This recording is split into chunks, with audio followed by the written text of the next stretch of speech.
Welcome back, my friends, to the Predictive Playbook. I'm your host, John Ryan, and it's Big Day Friday here at the end of the week, and we have Manny's Pub show coming up at 4:10 Eastern Standard Time. That will have Rob Vino, Tony Finn, Steve Merrill, Tony Mejia, and a bunch of others. We'll have Adam from Top Flight Sports also on. He is a member of the sportsmemo.com family of handicappers, and we just sometimes never know who is going to stop by. Last week we had a great show in Las Vegas. Chris, who placed second and fifth among 3,500 contestants in the NFL Circa contest last year, netting over 1.2 million in winnings in that, and that was a blast talking with him for a better part of 90 minutes. So if it's a show on Friday, you want to watch and learn a ton and get some free betting advice and free picks from veteran professionals, and some of those are truly legendary names, then that's the show for you. So I hope to see you all at about 4:10, 4:15 Eastern Standard Time later today for the Predictive Playbook at Manny's Irish Pub. This show is about the NBA, and it's the betting angle of the day. And first, I want to give you a little background on this Clippers-Dallas game. We know that teams have 7% chance of winning a series if they lose the first two games at home, which the Clippers have somehow managed to do. It's ironic, however, because they're one of four teams, the Bucks, the Suns, and Jazz were the other three, that ranked in the top 10 in both offensive and defensive efficiency. Well, the defensive efficiency is not working against Luka Doncic, who's averaging 35 points a game in the first two games of the series, and they're going to have to find a way to slow him down. Both teams don't play at a really high pace. The Clippers' pace is 97.5 for 28th fastest, or if you prefer, the fourth slowest.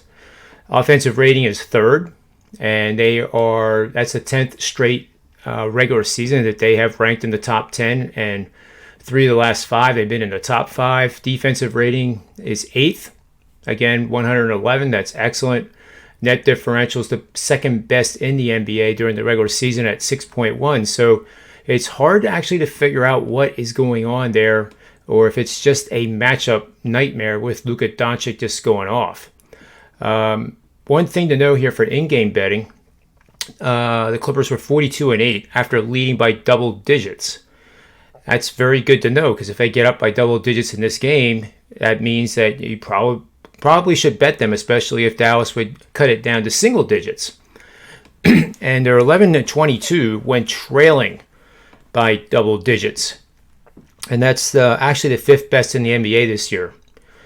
And then down the stretch, they weren't the clutch team that you think they are. Maybe this is the area where the problem is. They were 16-18 in games that were within 5 points of either side of tied in the last 5 minutes of NBA games this season, and they were 31-7 otherwise in games that were outside of that tight range. So it shows that when they had a lead of five or more, they won. And when it was within five to tied, it was a coin toss. So there again, that might be a betting tidbit for a bit of pizza money in the last 5 minutes of a game. It would be the first time I've ever done it, but with this information, and that's what it's all about, is sharing information to make better informed decisions and better sports intelligence too. So it seems to be like with Doncic, they don't know where to cover the perimeter or cover the restricted area, because he can do just about everything. It might be interesting to see if they put Kawhi Leonard on him tonight. I think that would be probably a pretty good move, but then you might take away from Leonard's offensive abilities at the other end, because he's going to be playing very, very hard on the defensive end. So that's the catch-22 that Dallas finds themselves in. So let's get to the betting system here. And the betting system is right here. You're going to bet on winning record favorites of no more than 4.5 points in a non-divisional matchup.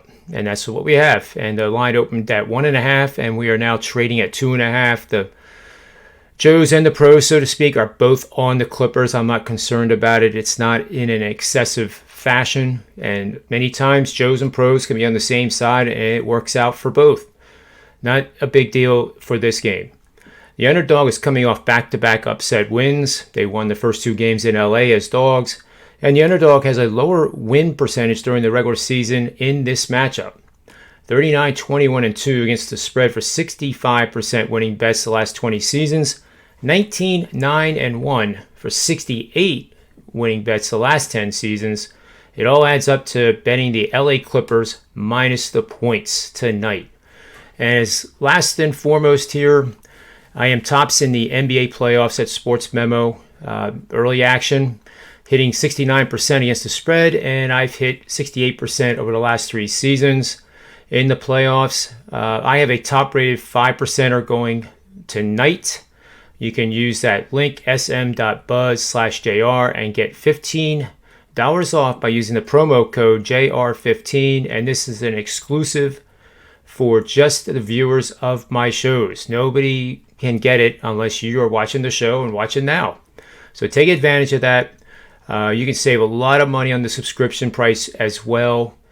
And that is about it for the show, I think. So for the Predictive Playbook, sportsmemo.com, and myself, may all the wins be yours.